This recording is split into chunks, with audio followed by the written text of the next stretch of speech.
Olá, amados devotos de São Judas Tadeu. Eu sou a Lilian Magalhães e hoje começamos uma série especial de entrevistas sobre vocações. Acompanhem comigo.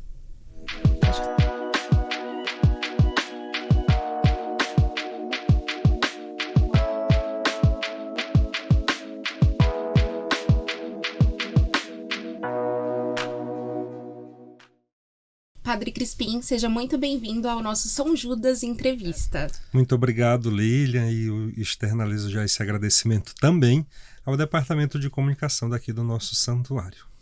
Então, para a gente começar a nossa entrevista, Padre, como foi o chamado de Deus em sua vida? Esse chamado, eu habitualmente digo que ele começou até mesmo tardio, porque não aconteceu no período da infância e adolescência, mas já enquanto jovem. Ali pelos 16 anos, eu posso dizer, a partir do momento em que comecei a participar de um grupo de jovens da paróquia e provocado pelo vigário paroquial da época, a paróquia no qual eu sou de origem é uma paróquia deoniana, paróquia Santa Inês.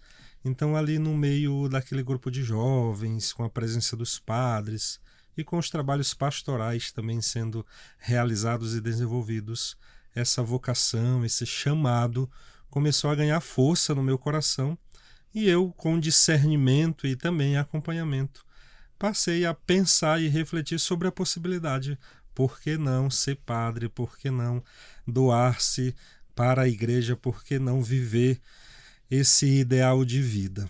Então não foi uma coisa que o senhor sempre sonhou na infância, vou me ser padre. Não, nunca brinquei de rezar missa enquanto criança, nunca almejei assim esse serviço ou esse ideal de vida ali naquele período, talvez por não ter vivido ali uma infância imerso nessa realidade religiosa, e só depois da catequese na comunidade também é que essa dimensão passa a ganhar expressão e também passa a ter ali uma atenção maior da minha parte, e eu vou buscar Deus na comunidade, vou servir ali a comunidade, e depois isso ganha força mesmo ali, como disse, entre os 15 e 16 anos, quando ingresso de modo ali total nesse grupo de jovens. Então o senhor considera que ali já na caminhada, depois de um tempo, na sua juventude, que foi de fato amadurecendo esse desejo, né, no coração do senhor, e aí o senhor foi refletindo sobre essa vocação, né? Isso, Lília. E é bom o padre pontuar porque também talvez isso não tenha ganhado espaço antes. Primeiro porque sempre procurei ali desenvolver algum trabalho em casa. Segundo, porque também imaginava outros projetos para a minha vida. Não só eu, como também a minha família. Por exemplo, meu pai. Meu pai, eu costumo dizer que ele investiu muito na minha vida porque o sonho dele era que eu fosse jogador de futebol. Então eu participava de uma escolinha de futebol ali do meu bairro, jogava campeonatos na cidade e até mesmo em outras cidades ali do estado. Então tinha muito isso como foco, claro que provocado e motivado pelo meu pai. E isso era o que ali ocupava espaço na minha vida, né? Já ajudava ali com um trabalho simples em casa, estudava e ao mesmo tempo também tinha essa paixão ali com os outros garotos do bairro pelo futebol dentro dessa escolinha. Então marcou a minha infância ali, a adolescência, esse período, tanto que até hoje eu sou apaixonado pelo futebol. Olha que legal, então a gente tem uma curiosidade do Padre Crispim, que ele gosta de futebol, tá vendo? Joga até hoje, padre? Não posso mais jogar até hoje, espero, por causa de um fato específico, eu até destaquei aqui e depois eu quero falar, porque em determinado momento da minha vida, do meu ministério, por causa do futebol, aconteceu um acidente que literalmente quebrou minhas pernas, e aí eu hoje não consigo mais participar de futebol, mas assisto, acompanho. Sou um torcedor e tenho ainda um saudosismo no coração, quem sabe futuramente. Tá certo. Então aí a gente deixa um recado, né, para os jovens, rapazes que estão nos assistindo, né, que às vezes a vocação não é algo que você sempre sonhou, né, padre? Não tá ali sempre presente como um desejo de criança, que sempre quis, né? Nesse quadro de entrevistas, a gente está trabalhando as vocações, hoje o ministério sacerdotal. E aí a gente chama, né, a atenção nessa abertura para essa fala do Senhor, né? Que foi algo que foi Mais trabalhado, tardio. né? Foi trabalhado ali num grupo de jovens, depois um discernimento e foi acontecendo, né? E aí, andando, né, os passos à frente da sua vocação, padre, como que foi a sua ordenação sacerdotal? Chegar ali e falar assim, é hoje. Hoje me torno padre, né? Passei por todo o período de discernimento, o período de estudo e de fato se concretizar. A gente dá um salto, ele é bom, não dá também para falar de toda a história, porque é uma longa história, mas a gente dá um salto, né, desse período de discernimento ali que começou a acontecer nos anos de 2002, 2003. Eu fiquei 4 anos em discernimento, Olha, curioso. estudando, participando dos acompanhamentos, encontros vocacionais, tendo direção espiritual com os padres, até resolver entrar. Em 2006 eu entrei no seminário. E aí, ao longo, até a ordenação, que a gente faz todo esse percurso, e na nossa congregação, Congregação dos Padres do Sagrado Coração de Jesus, são em média 12 anos de estudo. Então foi um longo período ali mesmo de aprofundamento, de bastante certeza, né, daquilo que era o ideal para a minha vida, e percorrer todo esse caminho, todo esse itinerário formativo e vocacional. Depois de 12 anos, chegar ali no dia 13 de janeiro de 2018, que foi a data da minha ordenação, foi viver um misto de sentimentos, né? Ao mesmo tempo medo, mas também ali a certeza de um percurso bem vivido, de um percurso bem trabalhado, de um ideal buscado ali na fé, na oração, no discernimento, para chegar naquele dia, naquela ocasião, naquele momento, e de fato é isso que eu quero para minha vida, é isso que é o sonho de Deus e o plano de Deus para minha vida. Então, abracei, me entreguei sem medo e vivi toda aquela realidade que é uma ordenação presbiteral. E o senhor consegue, assim, dizer e pontuar algumas pessoas que estiveram do lado do senhor em todo esse tempo, que mais vibraram, e o senhor olhar ali naquele momento da ordenação que mais te toca? Consigo, sim. Sobretudo, como disse, a minha caminhada cristã nasce na comunidade, né? Nessa comunidade lá do bairro no qual minha família mora, que é a comunidade de São Francisco. Então foi ali que eu comecei a cultivar a fé. E aí depois daquela comunidade, esse trabalho e essa caminhada se estendeu para a paróquia Santa Inês. E lá na paróquia Santa Inês também, já naquela época ainda de leigo, de jovem, já algumas amizades, já algumas presenças marcantes. Dentro do percurso formativo também de 12 anos, muitas pessoas, muitos formadores, muitos colegas, muitos confrades e também amigos, famílias, casais que ao longo do percurso a gente vai fazendo por onde passa. Então poder contemplar, receber, acolher todas essas pessoas, tanto ali do meu bairro, da minha comunidade, da minha paróquia de origem e também dos locais que eu passei no período formativo e que tive a graça de trabalhar e vê-los ali, com certeza representados, isso foi muito significante e muito importante, porque a vocação ela nasce na comunidade, ela nasce como um serviço para a igreja. Então, poder contemplar todas essas pessoas é de fato ter certeza no coração, não é para isso que eu fiquei padre, para essas pessoas, para essa igreja. Então, ter ali confrades, amigos, amigos de infância, amigos da juventude, amigos de escola, amigos do seminário, fráteres, irmãos que ao longo da caminhada também deixaram, mas que se fizeram presente, famílias que me acolheram, que me acompanharam, que rezaram, foi muito significativo. E nesse caminho, padre, de preparação até o sacerdócio, né, o seu caminho formativo, o senhor teve medo, inseguranças nesse percurso?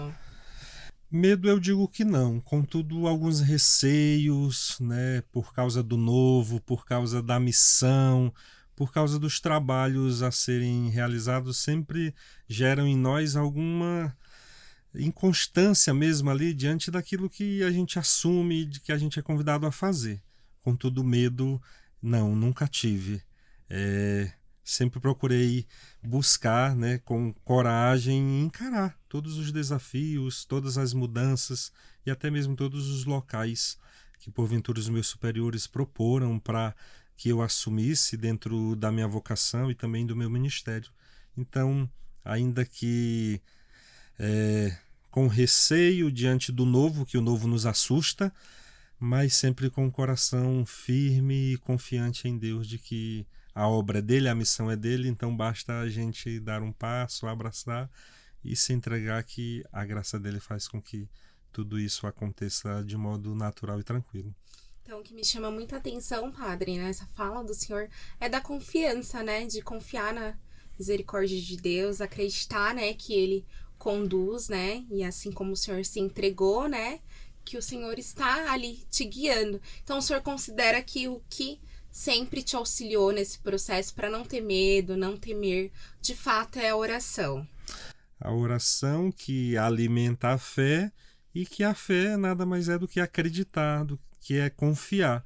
Então, se temos como sustento da nossa vocação e missão a fé, alimentada pela vida de oração, pela vida espiritual, pela vida interior, com certeza tudo isso que surge é encarado de modo mais tranquilo e com muita serenidade, na certeza de que Deus toma conta de tudo, e se Ele nos dá o desafio, nos dá a cruz, nos dá a missão, Ele vai nos dar também a força necessária para poder superar e enfrentar tudo isso. Olha que bonita essa palavra do Padre Crispim, né? Que o Senhor nos dá força e Ele nos conduz. E falando do mistério sacerdotal, não tem como não falar da primeira missa, né, Padre? Como que foi? Como que o senhor sentiu na sua primeira missa? O senhor tá ali presidindo pela primeira vez, logo após a ordenação. Como que foi o sentimento? O senhor estava tranquilo? Estava agitado? Como o senhor estava? Então, a primeira missa também, reforço que tive ali os meus anseios, né, e até um pouco de ansiedade para poder rezar e rezar bem. Contudo, o que me deu ali uma certa segurança foi que dentro da caminhada a gente sempre procurou encarar as coisas com seriedade e fazer também com bastante tranquilidade.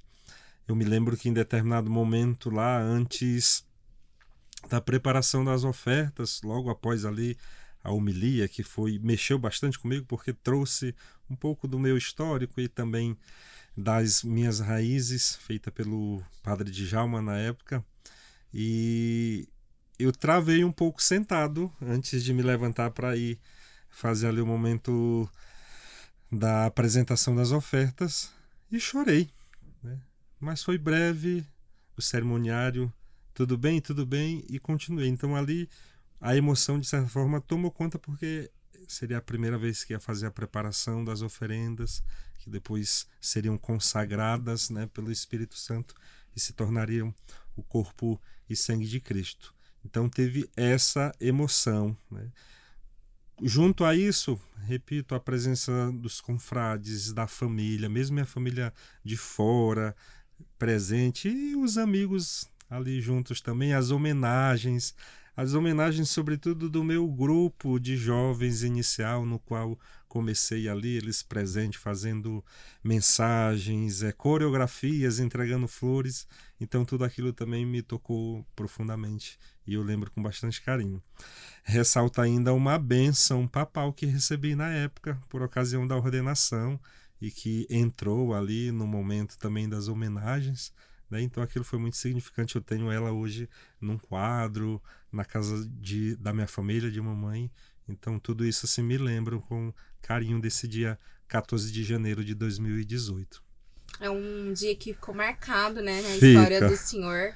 E é muito bom, né, padre, olhar o quão foi um momento especial de carinho, né, com todos que estavam ali, seus familiares, a realização de um sonho que foi construído, né, que o senhor foi construindo na sua caminhada, né, de estar ali com as pessoas, que o senhor foi construindo, idealizando, até que chegasse, né, o dia.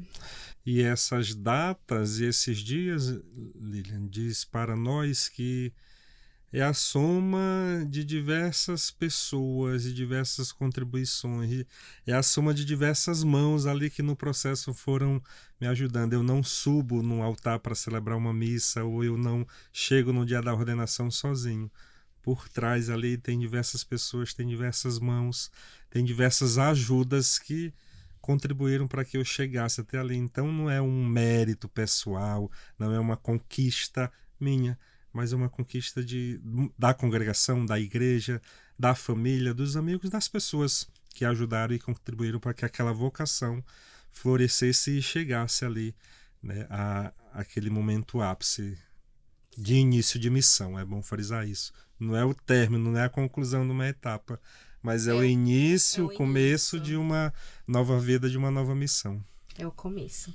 E o que mais te surpreende, padre, te motiva na rotina de um sacerdote deoniano, né? Hoje o senhor está na congregação, deoniano, se formou, está aí atuando. Quantos anos de padre já? 7 anos. 7 anos 7 já. anos de padre, digamos que bem vividos e já assim com um pouco de experiência em algumas dimensões também da vida sacerdotal, tanto da vida de vigário. Hoje também estou aqui no Santuário São Judas com essa missão, né, de ajudar como vigário paroquial. No início também trabalhei como vigário paroquial lá na Paróquia Santuário Santa Luzia, interior do Maranhão. Lá também tive a experiência de pároco daquele santuário, daquela paróquia, pároco e reitor. Foi no período da pandemia, período difícil, período exigente, mas que a gente também procurou contribuir. Trabalhei já como formador e reitor de seminário, que foi nos últimos 3 anos antes de chegar aqui. Então, ainda que sejam apenas 7 anos, que para muitos é um curto período, mas já são experiências que a gente vai acumulando que tendem a nos engrandecer e a de fato constituir que ser padre deoniano, ser religioso deoniano é passar e viver essas experiências que a vida, que a igreja, que a congregação nos oferece. Certo, então como o padre frisou, né, já passou por diversas missões, né, Sim. Cada lugar uma missão diferente, um povo diferente, né, teve a pandemia também, né, que mudou nosso comportamento, a gente ficou trancafiado, né, em casa, teve muitas questões, como o senhor mesmo pontuou, desafiadoras, né, e teve alguma situação engraçada, desafiadora ou emocionante nos seus primeiros dias como padre? Alguma coisa assim que o senhor se lembra que foi algo curioso, algo que chamou a atenção, que aconteceu, ai, sei lá, não esperava? Ou não, o senhor já meio que imaginava como que seria a sua rotina, a sua vida? Teve alguma situação que o senhor considera que foi marcante? Lília, tem muitas situações e, como disse, nesse curto período que a gente vive, passa e tendo, sobretudo, essa inspiração do carisma deoniano, da disponibilidade, que nos marcam, né, e que chama a nossa atenção. Poderia citar muitas, mas eu acho que eu vou trazer uma da minha madrinha espiritual, né, que, de certa forma, ali para mim foi um momento de ensinamento e de lição. Eu lembro que 13 dias após minha ordenação, eu fui à capital, São Luís do Maranhão, celebrar lá no Carmelo. E lá no Carmelo tem minha madrinha que me acompanha já desde o meu primeiro ano de seminário. E eu fui na intenção de agradecer ela porque, olha, você cumpriu sua missão, rezou pela minha vocação e deu certo. Eu fui com esse pensamento, né, e com essa inocência. E aí ela me disse uma palavra que me marcou e que eu carrego ainda hoje. Ela disse assim: não, meu filho, agora é que vai começar a minha missão de rezar por ti. Agora é que eu vou ter que redobrar as minhas orações pelo teu ministério, pela tua vocação. Para me dizer o quê? Né? Que eu pensava que, não, até aqui tá bom, vai ser tudo uma maravilha. E aí ela me dizia o contrário: não, agora é que você vai ter desafios, ter dificuldades, e isso com certeza vai te moldando. Então agora eu precisarei rezar redobrado por ti. Então isso eu achei muito marcante nesse processo, nesse início, né, de missão, porque ainda que a gente imagine o seminário nos deixa pronto, preparados, não, aos poucos e com as experiências que a gente vai vivendo, que a gente vai aprendendo a ser padre, que a gente vai aprendendo ali de fato a viver a nossa vocação. Em Santa Luzia tem muitos casos, que foi minha primeira paróquia, tem muitas situações ali que a gente vive, né? Desde acompanhar, por exemplo, famílias enlutadas com a perda de filhos, acompanhar enfermos ali num processo também final de vida, sair em missão e enfrentar, por exemplo, de moto 3 horas de viagem de moto para poder chegar em determinadas comunidades para rezar missa. E aí você imagina você andar de moto numa estrada de chão, passando por lama, por igarapés, por varedas, como eles chamam lá, sem saber aonde vai dar direito, sem conhecer, e olhar para um lado, para o outro, ver mato e se sentir perdido ali. Então, tudo isso marca o meu início de ministério e tudo isso também me ajuda a me formar e a me tornar um padre assim cada vez melhor. Sem contar os testemunhos do povo, né? O povo, sobretudo nos momentos em que parece que você vive ali uma desolação, sempre surge alguém para lhe dar uma palavra, para te dar um testemunho de determinado gesto seu, de determinada palavra sua, de determinada pregação e reflexão sua. Aqui, por exemplo, nesses 5 meses que estou aqui, alguns testemunhos já me tocaram, alguns testemunhos já me deixaram ali pensativos e reflexivos no sentido de dizer a obra de Deus, a graça de Deus, que você está, de fato, trilhando esse caminho que é desejado por Deus para a tua vida. Então, continua. O testemunho que a gente escuta é como se fosse assim, continua. Que dá força para continuar, né, padre? Uma motivação, Isso. né? Fala Sim. assim, olha, estou aqui, tá dando certo, né? Continua, né? Sim. Que bonito isso, padre. E que tipo de padre que o senhor deseja ser? O senhor já atuando? O senhor tem algum modelo de sacerdote que inspira a sua caminhada? Algum padre que o senhor olhe e admira?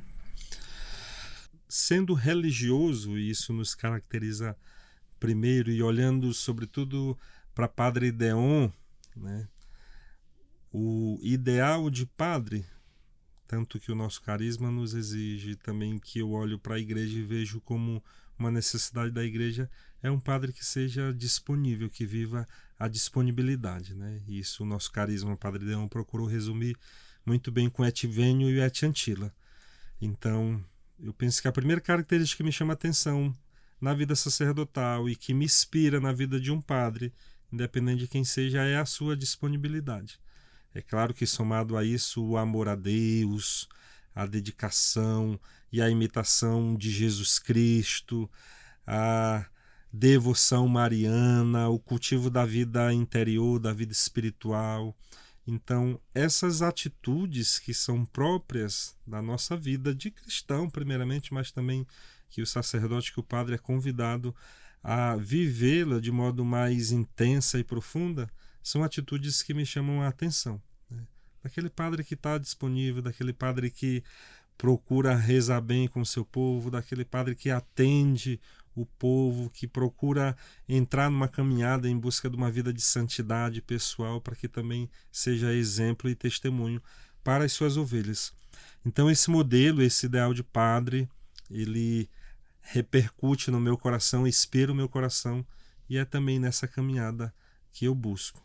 Padre que cultiva a vida interior, a vida de oração, a intimidade com nosso Senhor Jesus Cristo, mas também um padre que atende, que serve, que acolhe, que se compadece com as dificuldades, com as mazelas, com as necessidades daqueles que mais precisam.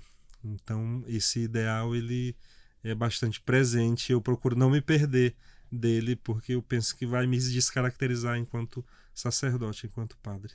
Certo, que bonito, né? E olhando também para o fundador, né? Padre Sim. Deon, tendo ele como exemplo, né?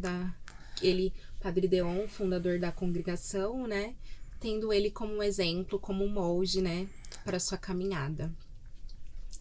E como que o senhor equilibra o ministério do senhor, a vida sacerdotal, com a vida pessoal? O senhor falou que gosta de futebol, costuma fazer algumas outras coisas, lazer. Como que o senhor equilibra o seu dia a dia? Nesse curto tempo de padre, né? E nessas experiências que já vivi, o lado humano, pessoal, ele cada vez mais eu me convenço que precisa ser dado a atenção devida. Estando aqui falando hoje da missão atual, né? No dia de folga, por exemplo, no qual eu sou convidado a buscar também ali esse momento de lazer, de descanso, eu procuro, né? Claro que não deixando a vida de oração, mas aqui em São Paulo conhecer alguns espaços, sobretudo igrejas. Então sempre na sexta-feira que eu posso e que é o meu dia de folga, quando dá para fazer, eu vou a alguma igreja, eu vou a algum espaço para poder também conhecer. Após isso, eu não abro mão de um bom café para tomar, às vezes sozinho, às vezes com alguém, um cafezinho, com um salgado, um pão, alguma coisa. Então, isso me ajuda nesses momentos de vida pessoal, de tempo pessoal, para poder também ali me equilibrar. Claro que a presença de um amigo ou outro, visitar uma família ou outro, não só, né, nessa etapa e hoje não podendo jogar bola, mas a prática da atividade física na academia, habitualmente também eu procuro ir e faço questão e não abro mão de ir na academia, fazer um exercício, fazer um cardio, fazer também uma musculação, puxar um peso, como o pessoal fala. Então é algo que eu também busco e que faz parte desse tempo e faz bem também, não só para o corpo, mas também para a mente. Então conciliar essa leitura, a leitura também, a leitura espiritual é algo que eu gosto bastante de fazer, essa vida, na vida pessoal, com as minhas atividades que aqui vocês sabem que são intensas, de todos nós, é claro. Sim. Então precisamos, no tempo propício para isso, cultivar esses detalhes, essas pequenas atividades para também a gente poder ali ter um momento de renovação, de espairecer e, como eu utilizo muita palavra, de desopilar um pouco para poder depois voltar para a missão inteiro e dar conta daquilo que são as exigências pastorais e espirituais do nosso santuário, da nossa paróquia. Que é muito importante também, né, padre? Dar uma descansada, descansar a mente, fazer outras coisas para que possa atuar realmente de maneira eficaz, né, para atender o povo. Como o padre falou, nosso santuário não para, né? Sempre movimentado, sempre com muitas pessoas para confissões, sempre com muitas missas, né? E isso acaba exigindo muito, né, dos nossos padres. E aí no comecinho, padre, o senhor tinha falado, né, sobre o futebol, me deixou com uma pulga aqui atrás na orelha, que aconteceu alguma coisa e o senhor não nos contou ainda. O que aconteceu que o senhor não está jogando mais, padre? Verdade. No meu segundo ano de padre, 2019, final do ano, 33 anos de idade na época, após a missa, que era comum ali toda quarta e sexta, após a missa a gente ia para a quadra que ficava na praça ali da Matriz, atrás da igreja, jogar bola junto com os jovens. E num determinado dia, jogando bola ali no final de outubro, eu, numa partida lá, já no final do jogo, sofri um acidente mais pontual, no qual eu rompi naquele momento ali naquela partida os 2 tendões quadríceps das coxas. Então rompeu total. E ali, né, aquele momento ali sem entender ainda, sem saber direito, só depois foi que procurando a ajuda médica e depois também procurando o tratamento foi que eu fui ver a gravidade. Então, eu me lembro que na época o médico, o Dr. Cláudio Rondo, até disse assim: padre, como foi que você conseguiu essa façanha? Habitualmente um jogador rompe um tendão, rompe o menisco, rompe ali o ligamento, e o senhor rompeu o tendão quadríceps da coxa. E os dois de uma vez. Aí eu digo, eu não sei, meu irmão. Talvez foi Deus, mas enfim, eu procurei fazer essa leitura espiritual depois, né?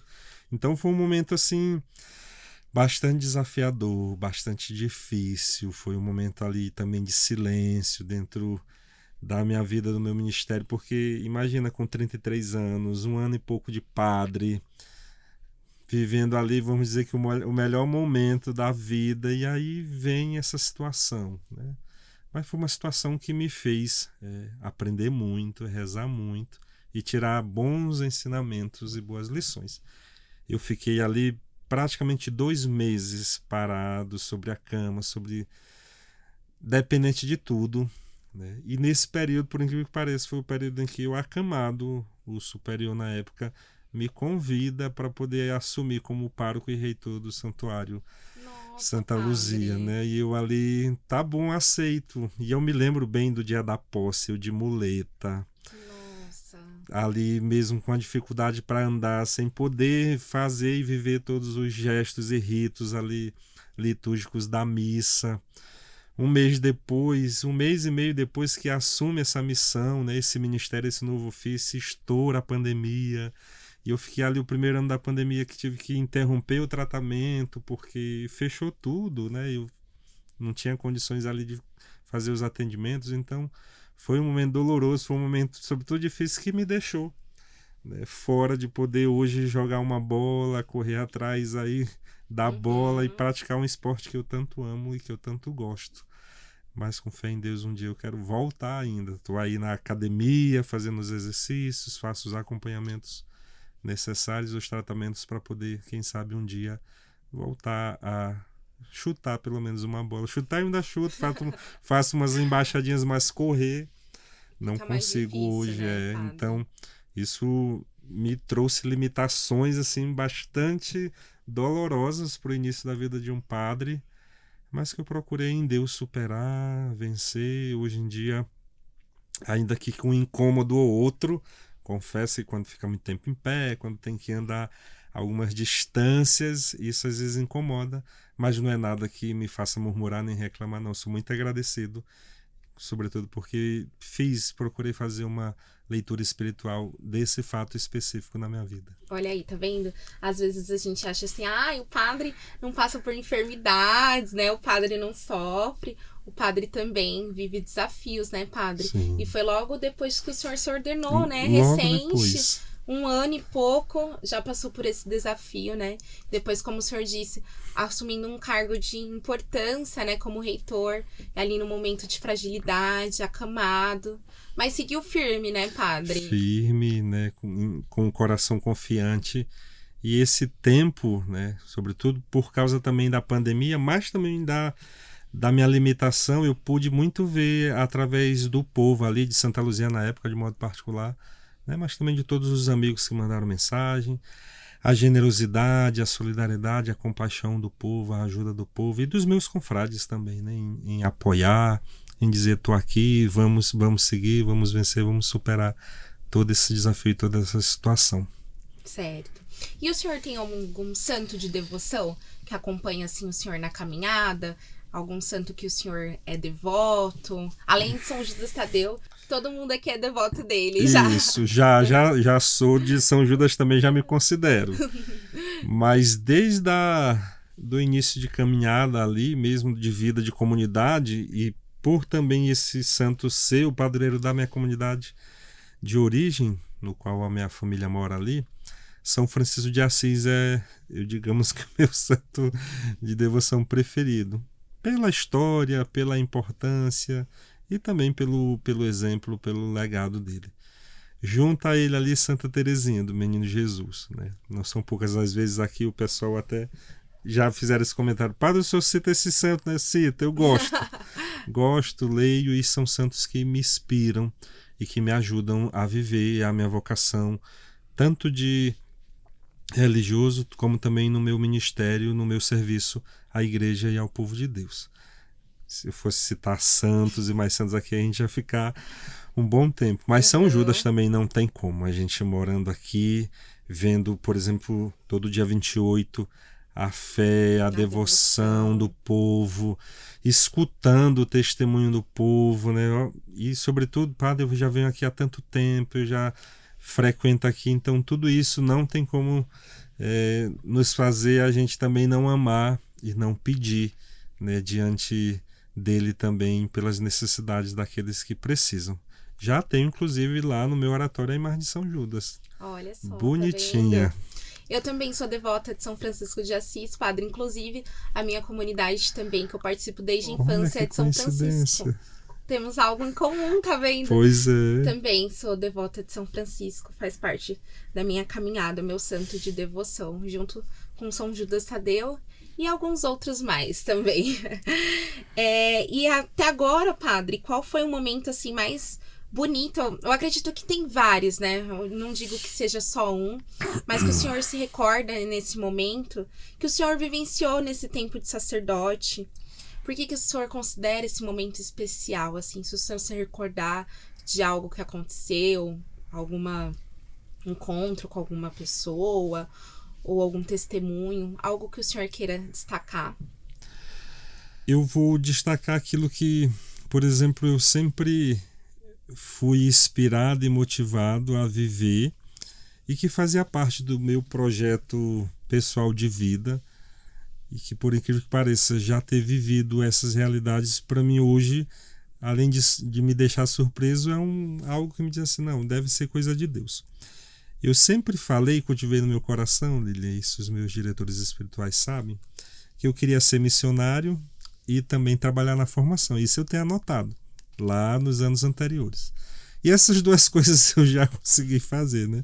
Porque, por exemplo, em Santa Luzia, na nossa paróquia lá é uma paróquia de missão, né? De realidades assim bastante difíceis. Então, como padre, eu fui primeiro realizar o meu ministério e viver o meu ministério lá. Então, isso para mim foi muito importante, muito marcante. Saindo de lá, eu vou para o seminário ser formador. Eu dizia para mim mesmo, eu quero ser formador depois de 15 anos de padre, de 20 anos, já mais maduro, já mais experiente, para ir também acolher e ajudar a moçada que quer viver esse ideal. 4 anos de padre, já fui ser formador. Então, são momentos que eu olho assim, que a gente cultiva, guarda no coração, nos nossos projetos pessoais, mas que também a gente vê que Deus torna esses projetos concretos na nossa vida. Talvez eu não pudesse nunca realizar, talvez fosse trabalhar numa outra realidade. Então, isso é marcante, eu considero marcante dentro do meu ministério e da minha vida de padre, né? Poder já passar por essas realidades de modo tão, vou dizer, precoce, que ao mesmo tempo que ainda, porventura, possa me dizer assim, não, você não está preparado. Mas aí a vida, as situações e as pessoas também que a gente vai encontrando vão nos ajudando ali a consolidar e a realizar bem essa missão e, sobretudo, a se encontrar. Não, de fato, é isso, dá para fazer. Ser deuniano, e aí nesse sentido eu reforço isso, não é simplesmente fazer apenas uma coisa específica, mas é ter um coração aberto para fazer aquilo que precisa ser feito. Então, precisava nessa realidade, eis-me aqui, precisava nessa outra, eis-me aqui. Agora estou aqui no santuário, então eis-me aqui também. Habitualmente eu recebo algumas visitas, sobretudo nesse início de ano lá do Maranhão, né? E dentre as perguntas frequentes que elas me fazem, padre, você está bem, você está feliz? E sem sombra de dúvidas, eu sempre respondo, eu estou bem e estou muito feliz aqui. Então, viver a vocação, viver o ministério, é viver de modo feliz e realizado, aonde quer que você é chamado a viver. Então, ainda que eu esteja aqui, distante de casa, da família, mas eu sei que também aqui eu estou em casa e também estou com pessoas que vivem e que buscam esse mesmo propósito. Tem desafios? Todo lugar tem. Toda realidade tem, toda missão tem. Mas, ainda que tenhamos desafios, a certeza de estar buscando fazer a vontade de Deus, que é o lema da minha ordenação sacerdotal, Senhor, o que queres que eu faça? Então eu sempre me coloco nessa disposição de fazer a vontade de Deus. Isso me deixa um pouco mais confiante e tranquilo diante das situações que aparecem. Que bonito, padre, um grande ensinamento pra gente, né? Ouvir o Senhor, saber o que Ele quer de fato que a gente faça, porque a vontade dele é perfeita, né, padre? Sim. É agradável e Ele sabe de todas as coisas, né? Isso. E Ele vai nos guiando, vai transformando, e eu tenho certeza que o Senhor está aqui hoje, o Senhor está há 7 anos no sacerdócio já como padre, a gente percebe a presença de Deus e a marca dele, né, em todos os passos. E aí, padre, pra gente já ir caminhando pro finalzinho da nossa entrevista, Se o senhor pudesse deixar uma mensagem para o Padre Crispim, lá do futuro, quando o senhor assistir essa entrevista daqui 10 anos, o que você diz para o senhor do amanhã? O que o senhor diz para esse Padre Crispim, que vai estar lá com 15, 20 anos de sacerdócio? Eu vou resgatar uma frase que eu tenho ali desde a época de jovem e que me acompanha, porque é como se fosse, para mim, posso dizer que uma filosofia de vida. Não sei de quem é, mas escutei uma vez, li uma vez também em determinado livro, e essa inspiração ela me acompanha e me ajuda, né? Sempre que retomo a rever a minha caminhada e, sobretudo, a fazer expectativas. Ela é o seguinte, abre aspas: se você for fazer alguma coisa, faça bem feito ou não faça. Se você iniciar algum projeto, termine, vá até o fim. Fecha aspas. Então, daqui a alguns anos eu queria, né, ainda com essa mesma ideia, essa mesma perspectiva e inspiração, ter como propósito de vida isso também. Vai fazer alguma coisa, faça bem feito. Dê o melhor de si, né? Se vai começar algo, comece e termine. Não pare pelo meio, não desista na metade, vá até o final. Olha que bonito, marcante, padre. Então, muito obrigada, padre, por essa entrevista, estar aqui conosco no São Judas Entrevista, falando sobre a sua vocação, sobre a sua história, né? A gente está com essa série especial agora neste mês de agosto. Temos mais episódios aí pela frente, contemplando as outras vocações. E agradeço muito pelo senhor estar aqui com a gente, por ter aceito. E muito obrigada, padre. Que Deus continue te abençoando e te iluminando. Amém. Obrigado mais uma vez pelo convite, Lilian, e também a todo o departamento de comunicação daqui do Santuário. Muito obrigada. Deus abençoe.